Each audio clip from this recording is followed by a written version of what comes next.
Movie का start उस हादसे के 10 साल बाद से होता है जब सूरज की तेज किरणों की वजह से ओजोन लेयर तबाह हो गई और फिर जमीन इंसानों के रहने के काबिल नहीं रही। जो बचे हुए इंसान थे उन्हें बहुत ही बुरे मौसम का सामना करना पड़ा। जिंदगी गुजारना अब पहले जैसा नहीं रहा था। अब लोग जमीन पर रह नहीं रहे थे बल्कि सिर्फ सरवाइव कर रहे थे। यहाँ से सीन शिफ्ट होता है और हम फिंच नाम के आदमी को देखते हैं जो अपने एक रोबोटिक मशीन डुई के साथ खाना ढूंढने के लिए निकल जाता है। वहाँ पर हम देखते हैं अचानक से स्टॉर्म आने लगता है। फिंच अपना ट्रक तेजी से चलाने की कोशिश करता है और स्टॉर्म से बचने की कोशिश करता है, लेकिन स्टॉर्म उसके ट्रक से भी तेज था। लेकिन जैसे तैसे फिंच अपने डुई के साथ घर तक पहुँच जाता है। उसका घर असल में एक लैब है, यहाँ पर वो खुद को छुपाए है और बस खाना ढूंढने के लिए ही बाहर जाता है। वो अपने डॉग गुड ईयर के साथ में रहता है। फ्रेंड्स, उसके हालात इतने ज्यादा खराब थे कि उसके पास खाने को कुछ नहीं था और वो खुद ही वाइन पर गुजारा कर रहा था, लेकिन वो अपने डॉग को बिल्कुल भी भूखा नहीं रखता है। हमें पता चलता है कि फिंच एक न्यू रोबोट पर काम कर रहा है, दुनिया की इंफॉर्मेशन पर काम करता है, बल्कि वो रोबोट को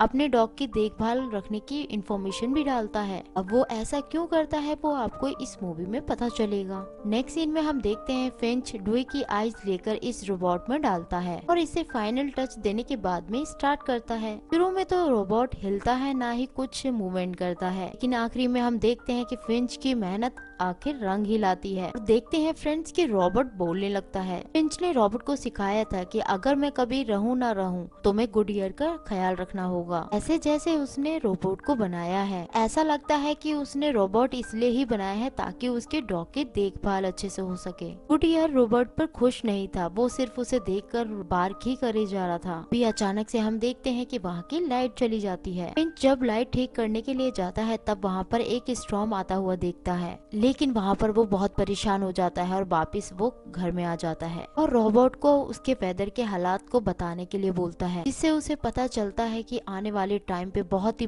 बड़ा सा और बहुत बुरा स्टॉर्म आने वाला है जो कि 40 डेज तक रहेगा। जिसका ये मतलब है कि इस स्टॉर्म से ये लोग बच नहीं सकते हैं और ये जगह इन्हें फौरन छोड़नी होगी। नेक्स्ट सीन में हम देखते हैं फिंच सैन फ्रांसिस्को में जाने का फैसला करता है। जब वो मैप देखता है तो अचानक से देखते हैं कि उसके नोज से ब्लड निकलने लगता है। अभी यहाँ पर रिवील होता है कि उसे कैंसर है और उसके पास ज्यादा टाइम बाकी नहीं है। फिंच को यहाँ से जल्दी निकलना था, इसलिए वो रोबोट की बॉडी को फिर से बनाने लगता है। अभी रोबोट में सिर्फ 72% ही डेटा ट्रांसफर हुआ था, पर फिंच इस बात की भी परवाह नहीं करता है क्योंकि जरूरी बातें थी वो रोबोट समझ चुका था। रोबोट की बॉडी उसके फेस से अटैच करने के बाद फिंच उसे एक छोटे बच्चे की तरह चलने के लिए बोलता है और रोबोट भी बहुत ही जल्दी सीख जाता है और वो बच्चे की तरह चलना सीख जाता है। हम देखते हैं कि रोबोट अपनी न्यू लाइफ को और न्यू चीजों को सीखने में बहुत लगा रहता है। जरूरी सामान लेकर यहाँ से निकलने की कोशिश करता है। निकलने के बाद में वो ड्यू को नई आंखें भी दे देता है। सारी तैयारी के बाद फिंच, गुडियर, ड्यू और न्यू रोबोट के साथ यहाँ से निकलने लगता है, जहाँ पर उन्हें क्या क्या फेस करना होगा ये लोग भी खुद नहीं जानते हैं, लेकिन वो पूरी होप के साथ एक नया घर ढूंढने के लिए निकल जाते हैं। यहाँ पर रास्ते में कोई बंदा नहीं था, न बंदे की जात थी। हर चीज तबाह हो चुकी, बर्बाद हो चुकी थी। अभी हम देखते हैं कि रोबोट को अपने नेक में कुछ फील होता है, लेकिन फ्रेंच ट्रक को रोक नहीं सकता था, इसलिए वो एक सेफ जगह का इंतजार करते हैं। आगे जाकर वो एक जगह पर ट्रक को रोककर रोबोट की नेक को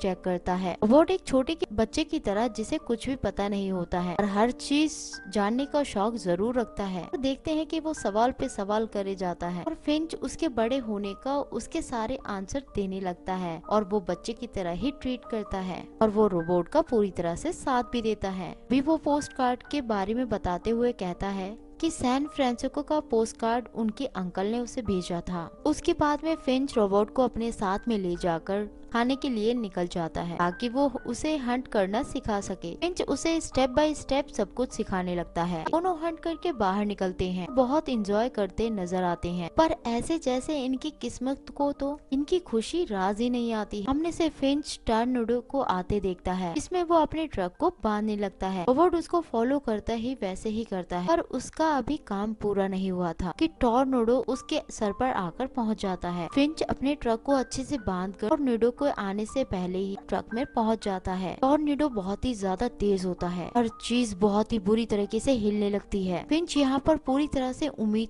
छोड़ देता है और ट्रक अपनी जगह से हिलता नहीं है। टॉर्नेडो जाने के बाद जब फिंच ट्रक से बाहर निकलकर देखता है तो जहाँ से रोबोट ने उसे बांधा था वो वैसे ही बंधा हुआ था, जिसपे फिंच को अपने इन्वेंशन पर प्राउड फील होता है। नेक्स्ट सीन में हम देखते हैं कि बहुत ही ज्यादा प्रॉब्लम आ चुकी थी क्योंकि उसके ट्रक का टायर बहुत ही ज्यादा खराब हो चुका था। उन्हें टायर तो मिल जाता है पर जैक नहीं मिलता है। यहाँ पर रोबोट जैक का काम करते हुए ट्रक को एक हाथ से उठा लेता है। फिंच को टायर बदलने में बहुत ज्यादा आसानी हो जाती है। नेक्स्ट सीन में हम देखते हैं फिंच रोबोट का न्यू नाम सोचता है, इसलिए वो दोनों नाम सोचने लगते हैं। बहुत टाइम हो जाता है और नाम समझ में नहीं आता तो रोबोट कहता है कि मेरा नाम जेफ होना चाहिए, क्योंकि फिंच को भी पसंद आता है। नेक्स्ट सीन में हम देखते हैं कि फिंच की आंखें बहुत जोर से खुलती हैं, तो वो देखता है कि गुडियर की जबान में बोलने के लिए रोबोट प्रैक्टिस करता है और उसी की आवाज में बोलना शुरू करता है। पर इस चक्कर में वो गुडियर को बहुत ही ज्यादा गुस्सा दिला रहा था। फिंच रोबोट को ये करने की बजाय गुडियर का ट्रस्ट जीतने के लिए कहता है, जिसके बाद वो ट्रस्ट पे जेफ को एक स्टोरी सुनाने लगता है कि कैसे वर्ल्ड में सब कुछ नॉर्मल था, तो वो अपने लैब में अपने टीम के साथ कैसे काम करता था। प्लान तो उसका था पर उसके ट्रस्ट के बगैर टीम में काम करना मुश्किल था, इसलिए अगर किसी के साथ रहना है तो पहले उसका ट्रस्ट जीतना होगा। स्टोरी सुनाने के बाद हम देखते हैं कि अचानक से फिंच की तबीयत खराब हो जाती है। वो एक डाइनर के पास जाकर ट्रक को रोक देता है और फिंच जेफ को गुडियर का ख्याल रखने के लिए बोलता है और वो खुद डाइनर के अंदर चला जाता है, जहाँ पर वो ब्लड वॉमिटिंग करने लगता है। गुडियर जेफ को अभी भी बहुत ज्यादा तंग करता है, इस पर फिंच को दोबारा से वापस आना पड़ता है। वो रोबोट जेफ को ट्रक को देखने के लिए बोल देता है और वो गुडियर के साथ डाइनर के अंदर चला जाता है। यहाँ पर वो पुराने दिनों को याद करने लग जाता है कि कैसे पहले के लोग नॉर्मल दिनों में यहाँ पर आते थे। वहाँ पर जेफ से रहा नहीं जाता है और वो ट्रक को ड्राइव करने लगता है। तो देख फिंच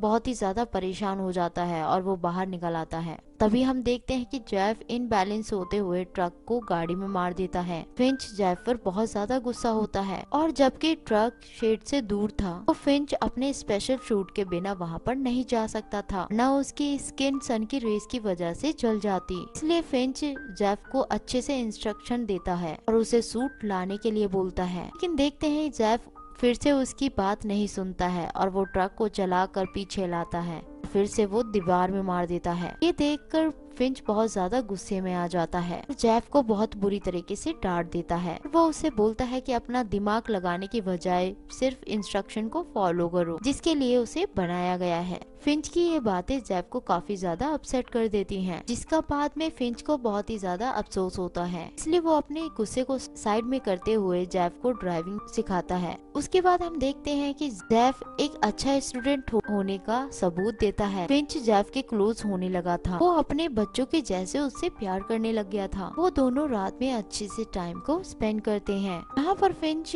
बहुत दिनों के बाद अपने दिल का राज किसी से शेयर करता है। फिंच जेफ को लाइफ के लेसन सिखाता है कि कभी भी किसी पर ट्रस्ट नहीं करना है, क्योंकि अब लोग ट्रस्ट के काबिल नहीं हैं। वो सब भूखे और डरे हुए हैं, जो कि सबको नुकसान पहुंचाने के अलावा कुछ भी नहीं करेंगे। इसलिए जेफ को कभी भी किसी पर ट्रस्ट नहीं करना है। ये बातें मानना बहुत ही ज्यादा मुश्किल था, पर फिंच का यही एक्सपीरियंस था और जेफ को भी उसकी बातें माननी पड़ती हैं। नेक्स्ट मॉर्निंग में देखते हैं कि जेफ को गाड़ी में से गुडियर की आवाजें आती हैं। अंदर जाने पर वो देखता है कि फिंच की हालात बहुत ही ज्यादा खराब है। जेफ उसे मेडिकेट करता है, जो देख गुडियर को बहुत अच्छा लगता है और वो जेफ को पसंद करने लगता है। फिर जेफ खुद ही ड्राइव करते हुए मंजिल की तरफ निकल जाता है। रास्ते में एक जगह रुककर जेफ लुई के लिए खाना ढूंढने के लिए निकल जाता है। लुई जेफ को बिल्कुल वैसे ही समझाता है जैसे उसको फिंच ने समझाया था। वहाँ पर उन्हें बहुत सी चीजें मिल जाती हैं। अभी फिंच की आंखें एकदम से खुलती हैं। वो बाहर देख परेशान हो जाता है। उसकी परेशानी